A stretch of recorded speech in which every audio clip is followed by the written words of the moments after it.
Greetings to all wonderful and curious Filipinos. Today's episode reminisces about all the different societies that had been formed during the colonial rule of America and a little glimpse of the Japanese occupation, along with the political system that was involved and the spread of colonial mentality that continues to reign over the Philippine Islands. All information that will be tackled comes from the books A Past Revisited, chapter 16 to 17, and The Continuing Past, chapter 1, all written by Renato Constantino. These chapters continue to spread the light on the attempts that the Filipinos continue to make in the name of independence and how groups, from the peasants to the ilustrados, progressed in their mentality. Let us commemorate, criticize, and analyze how each part of our story makes us who we are today, here at Cast Course. Chapter 16 talks about the way that the English language, public school system, and the rapid Filipinization of the bureaucracy became a way for the Filipinos to be pacified and be identified as a colonized citizen.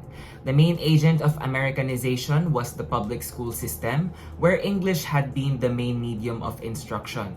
The conviction of the military leader was that education would be one of the best ways to promote pacification.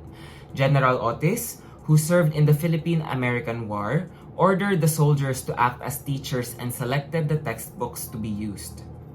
In comparison to the Spaniards, the Americans did not bother to teach any religion but used their language as a means to pacify and Americanize the country. From this, we can still see its effects in the Philippine education system, as English in itself is a subject that is taught individually. In January 21, 1901, Act No. 94 established a public school system in Manila with free public primary education and a normal school. From this, Filipino teachers were trained to take over the military's job of educating, and 600 Americans were brought in from the US to serve as the staff in these schools. In 1903, the Pensionado program allowed Filipino students to attend school in the United States. This program, however, was still shouldered by the Filipinos. Soon enough, the Philippines would implement English to all levels of the public school system, along with civil service exams. This meant that it was easy to introduce a whole different culture, which conditioned the minds of the youth to look up to American heroes, culture, society, and etc. They were stripped of the Filipino past and were subtly introduced to the importance of agriculture and the fertility of the raw materials found in the Philippines. While all this was happening, the Filipinization of the government was made in order to appease both the Filipinos and the anti-imperialist movement in the US. However, just as the Spanish did, the Americans manipulated the system in a way that would only appoint the elites. And even then, the Filipinization of the executive branch was relatively slow, with the Bureau of Education, prisons, forestry, science, the Mint, the Quarantine Service, the Coast and Geodetic Survey, and the Metropolitan Water District still not being headed by the Filipinos. All this created tension in the leaders that were influenced by the people's nationalist temper but still had their power from the colonizers. In addition, Speaker Sergio Osmeña of Cebu was among these leaders, yet he took almost sole charge in talking to the American officials with the bills that would be passed. There had also been a disparity in the public views and private positions of the Philippine Assembly when it came to free trade. This was an exploitative act done by the Americans. Manuel L. Quezon had opted for this not to happen, yet as this was an imperialism imperative, this was still implemented. Quezon had also secretly been working against the Jones Bill, which would grant independence to the Philippines within 3 years. He instead wanted to stabilize the relations between the Philippines and the United States for the next 25 years. Independence became a political football. An open fight between Quezon, who was dubbed under the team of collectivistas, and Osmeña, who was under unipersonalistas, would presage future political contests that would have happened. Recto and Rojas also became part of the pro and anti fight over the Hair Horse Cutting Act. The two would then be reconciled not only to resolve the leadership question in the legislature, but also confront the threat to their power, which is Governor General Leonard Wood. He was a controlling leader who insisted that the cabinet members were responsible to him and not to the legislature under the Jones Law. Quezon charged the Democratas with being pro-Americans, which led him to the saying, "I prefer a government run like hell by Filipinos to a government run like heaven by Americans." This was, however, only to parry Democrata charges of nationalist corruption. Soon after, Quezon, Rojas, Osmeña, and Recto came to Washington after demonstrating their anti-Americanism and reverted to their old roles. This expenditure was called a mission. The Cooper Bill was created by the legislators at the time to draft a constitution for an independent Philippine government. The American officials could not fully agree with this, thus creating a compromise measure, the Fairfield Bill. This would include things that would benefit the Americans, such as using English as a continued medium of instruction, tariff relations that would perpetuate the economic dependence on the United States, and those that would benefit the Filipinos, such as the government general being a Filipino. Going back to the missioners, Recto decided to upset their plans by saying that Quezon, Ramos, and Rojas accepted the bill. In addition, the whole expenditure or mission had a grand total of $150,000 in just a span of 6 months, which brought suspicion within the Democratas. Additionally, they asked for one thing, that any concession be coursed through them so that they may continue to remain in power, as they would be the only ones who realized their countrymen's aspirations. Filipino leaders performed the role of brokers between the colonizers and the people instead of the priority being on the people that they actually served. Recto spoke about the secrecy, patronage, and collaboration between the Governor-General and the majority party, all for their own benefit. In 1932, the hair horse cutting bill became a big controversy between even the Nationalistas and the Democratas themselves, where both parties were split between the antis and the pros. It was a bill that featured the Philippines being independent only in name, but still retaining the many restrictions and most importantly to Quezon, the US President still being in control. In the elections, however, the antis trounced the pros, which made Quezon the first Filipino Governor-General out of what seemed like a popularity contest. The Constitution reserved power for the US and it had to be approved by President Franklin D. Roosevelt. To also put things into perspective, Quezon had won against Aguinaldo. The Philippine Commonwealth would then be inaugurated on November 15, 1935, leading us to a new phase of colonialism, neo-colonialism. Neo-colonialism is less brash but as, if not more, detrimental to that of the former. It is defined as the control of less developed countries by developed countries through indirect means, and in the Philippines, that was the exploitation of farmers, tenants, and peasants. Unbeknownst to the local farmers, the free trade and export would make it hard for them to produce, as American trade and tariff policies were designed not to provide a fair trade, but an exploitative one. There was also an abuse of power between the landlords and the tenants. There were two types of tenants, the cash tenants or the inquilino, and the share tenants or the kasamas. The inquilinos would lead a place of land in which they would have to pay a yearly rent that they couldn't pay off, and the kasamas would eventually have nothing left due to the high interest rates. Tenants would work for approximately 6 centavos an hour for a chance to eat food. Rural laborers on sugar plantations were highly exploited. From these horrible conditions, tenants were to join the revolution regarding the distribution of land or American estate to the tenants or cultivators. To this, the minor messiahs or saviors of the tenants arose. Many organizations had arisen as a result of the tenants' need for solutions to real and grave socio-economic problems. Examples were the Likitan in Samar and the Jesus Maria Jose in Siquijor and Oriental Negros. This codependency may be attributed to the belief of Christianity, that as Christ saved the people from their sins, that we also needed to be saved. Moving forward, colorum organizations also made their way to the peasantry and the urban poor. Main movements that happened were the La Sociedad de la Confianza in Leyte and Samar, and the Caballeros de la Sagrada Familia in Pampanga, Bulacan, Pangasinan, and Nueva Ecija. These colorums believed that Rizal was resurrected from the dead and that he would eventually rule the Philippines. These efforts, although not as effective or practical as later organizations, would make the Americans realize that there already was a sense of nationalism in the Filipinos. They would kill off many of the rebels and prohibited displaying Filipino heroes as a result.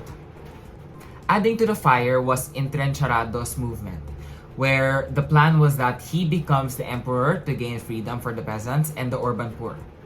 This movement would eventually fail as he lived out his days in the San Lazaro Hospital in Manila, as he pleaded insanity when he was charged with sedition. The next Colorum Society, Colosas Colorum Society, was dedicated to the improvement of barrio conditions and would attack Tayog in January of 1941. They burned the barracks as a supposed way to ignite the whole of Central Luzon in a present revolution, achieving independence in the country. The Colorums continued to seize the municipal building, tax records, land titles, debt records, and tenancy contracts and burn them. Why was this exactly done?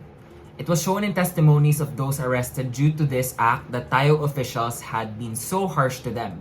We can also emphasize that the main constituents of these colorums were tenants and small farmers that were deprived by land grabbers and had been schemed against by both the courts and the police. How the government reacts to this was once again a bandage solution, a disappointing yet predictable fate. Public officials dismissed the root cause of peasant discontent and instead added more men to the constabulary force. From here, the first labor groups were formed. These groups were used as vehicles for nationalist propaganda, as Ilustrados were the foundation of these. The UOD, or the Union Obrera Democrata, was a federation of smaller unions. This was led by Isabelo de los Reyes, which was to be passed on to Dr. Dominador Gomez, a controversial figure who became an intermediary for the Americans. Sadly, the labor organization became corrupt as politicians could soon buy the vote of labor leaders. With this said, on May 1, 1913, labor leaders organized the Congress Obrero de Filipinas, or the COF, which demanded an 8-hour working day, child and women labor laws, and an employer's liability law. This was the first official Labor Day. In addition, new unions were being brought together by larger groups of laborers, as this was the time of World War I. By 1917, the number of labor disputes had risen to 84, including 16,289 workers. And by 1919, the Union de Aparceros de Filipinos was also formed to unite in one federation all peasant organizations of the country. This union held a congress that gave way to the formation of the Katipunan ng mga magagawa at magsasaka sa Pilipinas. In the same year, Crisanto Evangelista, organizer of the COF, had ventured out to Washington for a mission. He found that those who went on the mission for independence, however, were more focused on having a good time than actually fighting for independence. These are the conventional politicians that serve as nothing but hindrances and traitors to independence. On another note, the Communist Party of the Philippines, or the CPP, was formed, and the left orientation was more prevalent as time progressed. Outside of the Philippines, labor leaders were also influenced to attempt reorientation and reorganization of their workers and peasants groups from different conventions that happened. In the 1928 convention, Manahan became president and Juan Felio became vice president. The CPP led to the formation of the Katipunan ng mga Anak Pawis ng Pilipinas, or KAP, which was the third trade union federation. In spite of the popularity of the reorientation, the government continued to be firm in making sure that the communists were villainized to be responsible for labor strikes and peasant actions. The chaos that had occurred as a result of the unrest in both the peasants and labor fronts had caused the economy to crash. Despite some tenants being able to get their land back from land grabbers, many people had rallied at the Malacanang for their wages to be higher and for the entire chaos to dissipate. This was an era of rebellion and strike where unionism was growing and urban strikes were happening. Patricio Dionisio, a member of KAP, was the founder of Tanggulan. This was a patriotic secret society of which Tondo and Sampaloc were the main constituents that recruited around 40,000 members. This group tried to schedule an uprising but failed to do so as Dionisio and his chief lieutenant were arrested and charged with sedition. Acedillo also became a part of KAP, which Encalado joined due to their fight for independence. Acedillo was a sort of Robin Hood who took from the rich to give to the poor. With all that he did, the constabulary eventually found Acidilo's hideout and killed him when they found out that in his personal mission, he had killed a number of municipal officials. And Calado, his partner, had blamed Acidilo for all the killings, thus mitigating his sentence. Benigno Ramos established the Sakdal, a tabloid, which resulted from Quezon's lack of support for a student that was provoked by derogatory remarks by an American teacher against Filipinos. Sakdal was a platform that targeted colonial establishment and gave space to radicals like Tetanggulan. The Sakdalistas presented a paper on three issues: education, American economic control, and military bases. They stood for complete and absolute independence. They were still meeting in secret as a result of the violent government response. However, with the constant foreseen fate of the politician, Ramos eventually succumbed to his power by using it not for the good of the Sakdalistas, but for the gain of policemen, constables, teachers, and laborers. As the Sakdalistas had continued recruiting members to boycott the plebiscite for the Commonwealth Constitution, the government general had arrested many of them, resulting in a campaign for an unsuccessful revolt which trended toward violence. This would continue to gain the national consciousness of the masses. There was a definite rise in both the quantity and quality at which tenants were rebelling against administrators. As tenants failed to be evicted by officials of the Tunasan estate in San Pedro, Laguna, some would engage in legal strike activities such as sit-down strikes and some in illegal ones like burning scores of hectares of sugarcane fields. Pedro Abad Santos became a prominent figure who led the peasantry in Central Luzon. He had a lot of credentials and experience in backing him. He founded the Socialist Party and preached that every strike must be a school and even if it is lost. Because of all this, he was hard to overthrow, yet adding to that is his more peaceful way of resolution. As another attempt at pacifying the laborers and reassuring the landowners, the social justice program was launched by President Quezon and was advertised as Quezonian communism. Somehow, this was still used as an exploitative tool by big sugar planters by grabbing the money that was supposed to be allocated to agricultural purposes. The government then resettled to Coronadal Valley in Mindanao, still without doing the actual work on the peasants' unrest. The Shared Tenancy Act of 1933 was also implemented and revised for landowners to be obligated to share the cost and crops with a catch. This contract would only last for a year, which would result in many landowners evicting their tenants. The Panbansang Kaisahan, mga magbubukid, was also formed to ease the relationship between tenants, landlords, banks, farmers, and all other factors. All attempts of President Quezon were fruits of the pampering and appeasing. Yet, it was doing no effort to protect the capital and prevent it from being abused. Meanwhile, the CPP and the Socialist Party had already merged, having a total of 190,000 under communist influence. Countering peasants' unions were hacenderos and caciques, one of which would be Kawal Ning Kapayapaan, founded by Governor Sotero Baluyot. This was a private army often used for strike-breaking purposes. Baluyot continued to feud with the socialists. Abad Santos, trying to reclaim the power of the socialists, would soon distribute 10,000 leaflets that denounced Baluyot for waging a civil war against the masses. Eventually, this led to a bloody and violent incident between the private armies of the landlords and peasant organizations. As international fascist incursions had been happening, Quezon would not only be riddled by the already ongoing friction between the landowners and the left, the socialists, but also with land-owning religious corporations. The left and the right, being of different interests, were able to form a coalition of working and middle-class groups called the Popular Front. This was tested in the polls of provincial and municipal elections during 1940.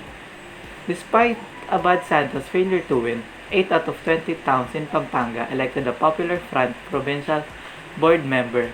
Despite the minor wins that these elections may have set out, there was still ample evidence that show that there were multiple ways the government could have continued to observe oppression.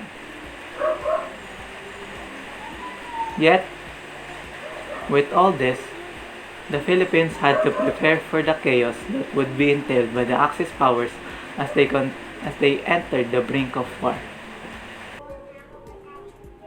Now, let's discuss the eve of the Japanese invasion that led to the Japanese occupation of the Philippines. As world events start to unravel, such as the growing power of Nazi Germany, led by Adolf Hitler, and the Japanese Empire, the European theater of World War II was of no concern to the Philippines, as it was far away, and also because of the non-participation of the US during this time. Ever since Japan's invasion of Manchuria in 1931 and China in 1937, the threat of its claw grasping the Philippines has been a threat to both the country and its American colonizers. First, let us look at the state of the Philippines during this time. After the Spanish colonialism introduced the native elite to the power of economic and political status, they began to develop a collaborationist tendency toward the colonizers, which became an impediment to the national struggle. Even though the Philippine-American War was still in progress, the Ilustrados or the elites quickly went to side with the Americans, who used them as propaganda tools to slander the mass movement. The US and the USSR allied to combat fascism, which is also shared by anti-fascist sentiments that occupy the Philippines. The United Front addressed itself to the task of fostering national unity in the face of imminent danger of the Japanese invasion. There were also organizations that were openly pro-Japanese and anti-American. One of such was the Ganaps by Benigno Ramos, which has weak roots in the Sakdal movement, who fought the colonial power. Later, during the Japanese occupation, the Ganaps became part of the hardcore Filipino collaborators. Due to the fact that most Filipinos developed a colonial mentality after decades of American occupation, Japan had to find other ways to penetrate and soften up Filipinos in preparation for their invasion. Japanese businessmen are the main people of the Japanese propaganda and intelligence gathering in the Philippines. In Davao, the Japanese hemp business was given help from Japanese bank and government agencies after the hemp prices crashed in 1923, which shows the interest of Japan in Davao.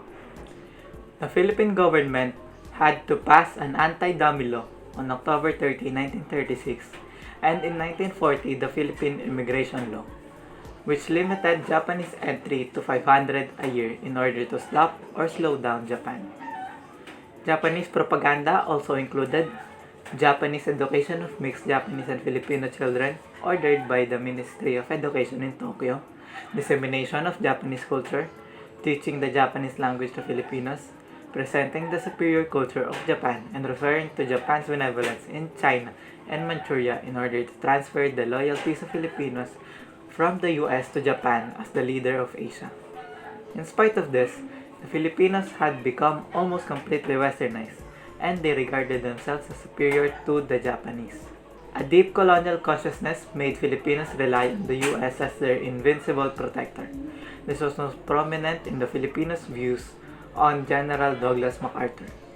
General Douglas MacArthur was a famous general who was the symbol of the invisibility of the US, and during the Japanese occupation, the symbol of hope. His father, General Arthur MacArthur, was the commanding general of the US Armed Forces in the Philippines, who believed in the military solution to suppress the Philippines. Douglas MacArthur benefited from his father Cyrille. He served in the Philippines from 1922 to 1925 and 1928 to 1930 as head of the Philippine Department of the U.S. Army, leaving Manila in 1930 to be the Chief of Staff of the U.S. Army. Even though the United States still had a continued presence of American military forces and stations in the Philippines, Americans did not believe that the Philippines was worth defending. The U.S. did not improve the country's defenses in preparation for the invasion and implemented their policy of no improvements, no reinforcements, and no withdrawal. President Quezon appointed General MacArthur as military advisor, later Field Marshal of the Philippines, in order to organize the Philippines' defenses. This appointment was beneficial to both of them, as MacArthur was the former Chief of Staff, and he had no better option other than retirement or Corps Command at best. MacArthur's defense plan was to defend the entire archipelago. For his program, he asked for 16 million pesos a year for the next 10 years, a regular force of 11,000 men, training of 40,000 reserves for 5.5 months each year, and the acquisition and maintenance of 50 torpedo boats and 250 planes. After 6 months, he assured Quezon by issuing a progress report, but apparently, it was nothing but a morale booster for the Filipinos, as well as an attempt to persuade the U.S. War Department to send MacArthur some surplus and obsolete equipment in which neither the Chief of Staff or the War Plus Division was convinced. The defense preparation was suffering from the illiteracy and ignorance of many trainees, a variety of dialects in communication, a lack of funds, office, weapons, and even rudimentary supplies such as shoes and tents. In comparison, a U.S. Army private received $30 a month, while a Filipino private received $7. All of this resulted in inefficient training, low morale, and poor discipline. Due to Quezon's mercurial temper and MacArthur's arrogance, they had a falling out. The defense budget was cut back from 1940 and 1941 after the dissatisfaction of Quezon. He had to begin finding alternative means of protecting the country, and in June 1938, he made a secret trip to Japan in which he allegedly attempted to secure a guarantee that the Japanese would respect the neutrality of an independent Philippines.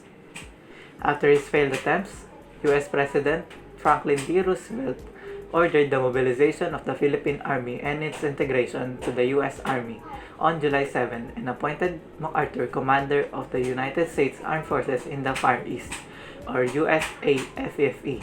The new war plan was the defense of only the entrances to Manila and Subic Base. No reinforcements and the consequent loss of the Philippines was implied. The forces were composed of 25,550 regular officers and men, both American and Filipinos, 10 Filipino reserve divisions consisting of 76,000 men for a total of 101,550. It was formidable, except for the fact that the reserve divisions only existed mostly on paper. Philippines was unprepared for the Japanese invasion. On the eve of war, the majority placed their hopes and faith in the hands of the Americans. To quote Constantino, defeats would be transformed into illusions, abandonment would be rationalized, and suffering would be counted as investment for future rewards.